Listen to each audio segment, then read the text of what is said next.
No doubt in Southern California, you have seen coyotes. What if you didn't see them anymore? What if someone killed the coyotes?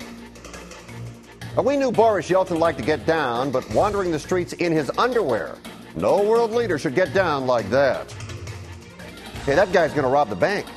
Somebody better jump over the ropes and throw him to the floor. You know what? Looks like his withdrawal was denied. Here's the good news. Crime is down in Los Angeles County. Sheriff Lee Baca says violent crimes are down 10%. Homicides are down almost 24%. Here's the bad news. L.A. city budget problems have reached critical mass. We know about the cuts in the fire department. LAPD could be next. City Council considering a plan that would cut up to 300 Los Angeles police cadets. It would furlough officers for 18 days a year without pay. What does that mean? Fewer officers on the street and fewer people becoming officers.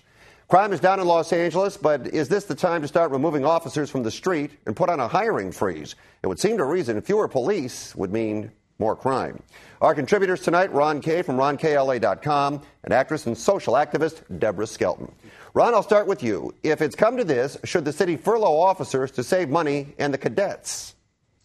Well, they probably should, but they won't. This is just a bargaining position, kind of like everything else that we're seeing, to get some very minor concessions out of the cops who are actually leaning very hard, have hired the guy who got all these incredible benefits for prison guards to lobby for him. It's just a posture because they know the public doesn't want fewer cops. They're using the other civilian workers to lean on the cops to make some concessions. The fact is there's only one answer to the city budget, and they don't have the courage or the political will to take it, which is they have to give back some of their enormous raises and bring spending in line, avoid layoffs, share the pain. And the fact is they haven't solved anything. They're just trying to buy another day and hope that somehow an economic miracle saves the day. What do you think, Deborah? I think an economic miracle is definitely out of the question.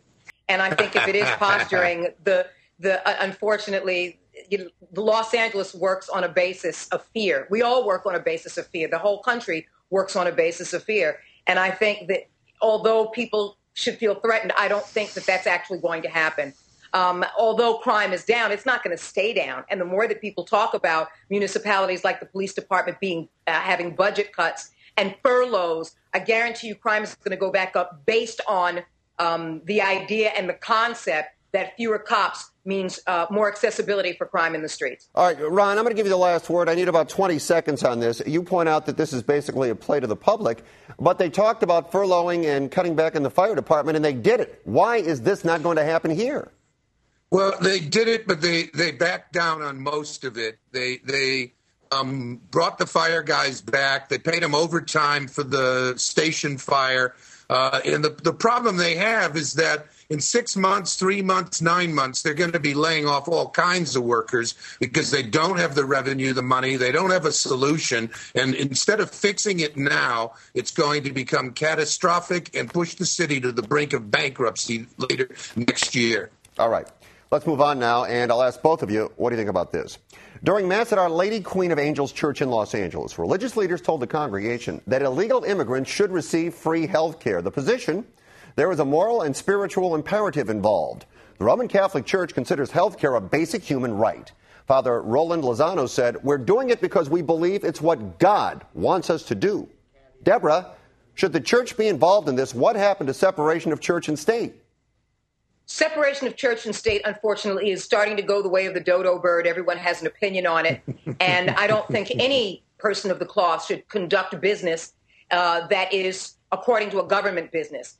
They need to stay separate, even though it's not separate. The public, I think, will speak on this. I think immigration has been a profound key issue with Californians for a long period of time, as well as anyone that borders Mexico. And if you're asking my personal opinion, church and state should remain separate. But if you're asking my personal opinion on those who are illegal immigrants in this country and whether or not they should get health care, the answer is a resounding hell to the no.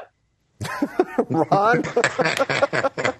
What do you think? Well, if anything's going to kill health care, it's the whole idea that illegal immigrants are going to get it. I think the church ought to be putting all its weight behind finding an immigration policy that's rational, humane, and effective at keeping our borders protected and getting the right people in here who bring skills and law-abiding attitudes that we need. I don't mind. I think everyone has a right to say what they believe, but I dare say that if they put it to the entire Catholic Church, they will find that most of their parishioners would not support what these priests are advocating, that it would have a resounding no.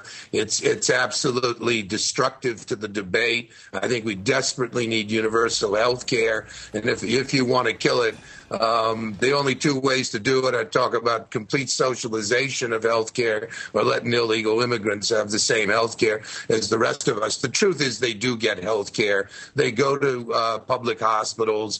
Terrible as they might be, they get health care. And bringing them into the issue is just totally negative. Yeah, I'm going to agree with both of you on that.